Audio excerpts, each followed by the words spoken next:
नमस्कार, मेरा नाम है Pavitra Barik. Welcome to world India. अचानक से एक बड़ा सवाल उठ रहा है, क्या इंडिया के 5 से ज़्यादा फाइटर जेट्स पाकिस्तान ने गिरा दिए? इस टॉपिक पर कई फॉरेन मीडिया और इंडियन न्यूज़ आर्टिकल पब्लिश कर रहा है। लेकिन ये सवाल उठ क्यों रहा है अभी? क्योंकि 10 जून को इंडोनेशिया के एक सेमिनार में इंडियन नेवी के एक सीनियर ऑफिसर ने सबके सामने ये बात कॉन्फर्म कर दी, yes we did lose some aircraft. इसके पीछे की कहानी क्या है और ये फाइटर जेट कंट्रोवर्सी शुरू कहाँ से हुई और आखिर इसका सच क्या है? थोड़ा बैक स्टोरी समझते हैं। 22 अप्रैल को इंडिया के कश्मीर पहलगाम रीजन में एक डेडली टेररिस्ट अटैक हुआ था। इसके जवाब में इंडिया ने 7 मई को पाकिस्तान के अगेंस्ट रिटेलिएशन स्ट्राइक किया। ये सबको पता है। ऑपरेशन के दौरान इंडियन एयरफोर्स ने पाकिस्तान के मोर देन 7 टेररिस्ट कैंप को टारगेट करके एक प्रिसीजन एयर स्ट्राइक लॉन्च किया था। लेकिन इस ऑपरेशन के दौरान कुछ रिपोर्टर के मुताबिक इंडिया के कुछ फाइटर जेट पाकिस्तान ने शूट डाउन कर दिया था। पर कितने थे? इंडियन एयरफोर्स ने कभी ऑफिशियली इस पर कोई क्लियर स्टेटमेंट नहीं दिया, लेकिन पाकिस्तान अपने प्रोपेगेंडा में लगातार कहता रहा है कि 6 से ज़्यादा इंडियन जेट्स ने उन्होंने गिरा दिया। अब रिसेंटली इंडियन नेवी के कैप्टन शिव कुमार ने ये बात कॉन्फर्म की है जकार्ता के एक सेमिनार में। उन्होंने कहा, हाँ, हमने कुछ एयरक्राफ्ट लूज किए थे और ये बात सिर्फ उन्होंने ही नहीं, ऑपरेशन सिंदूर के टाइम पर मिलिट्री ब्रीफिंग में भी कही गई थी। अगर आपने क्लोजली सब मीटिंग की क्लिप्स देखे होंगे तो आपको याद होगा। एयर मार्शल कुमार ने बोला था, we are in combat situation, losses are part of combat. Platforms including Rafales, Pakistan claiming that Rafale has been downed, etc. Can you put that question to rest and clarify on that? I guess that question is for me. All right, I'm happy that you've asked this question. You know, we are in a combat scenario, and losses are a part of combat.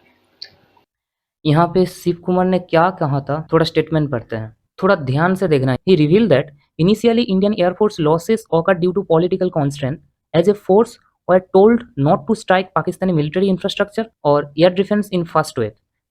इसका मतलब जब 7 मई को पहले attack किया गया था तो तब की बात है। तब सिर्फ और सिर्फ एक ही जगह फोकस था कि सिर्फ पाकिस्तान में जो टेररिस्ट कैंप है उसी में अटैक करना है, कोई एक्स्ट्रा स्ट्राइक नहीं करना पाकिस्तानी मिलिट्री इंफ्रास्ट्रक्चर और एयर डिफेंस पर। थोड़ा सा ध्यान से देखना। So here again, there is one point I will make later too, that there was the issue of separation of enemy air defense and destruction of enemy air defense, which was not undertaken earlier because the constraints given by the political leadership was to only target the terrorist camp. However, still it went on, and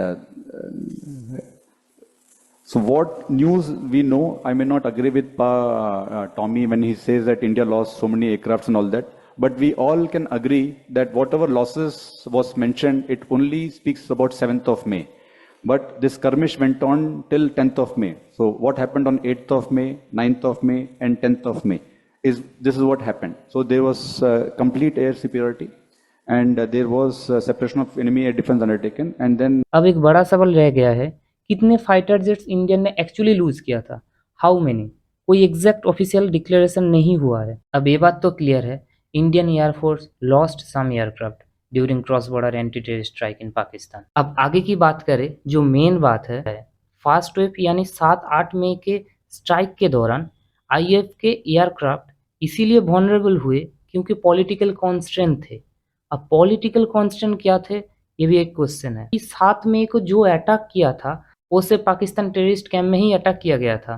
कोई extra airbase या defence, Pakistan के army base या defence system पर कोई strike नहीं करना, एक clearly mention था। एक सेमिनार का वीडियो है, थोड़ा देख लेना। But I do agree that we did lose some aircraft, and that happened only because of the constraint given by the political leadership to not attack the military establishment or their air defenses.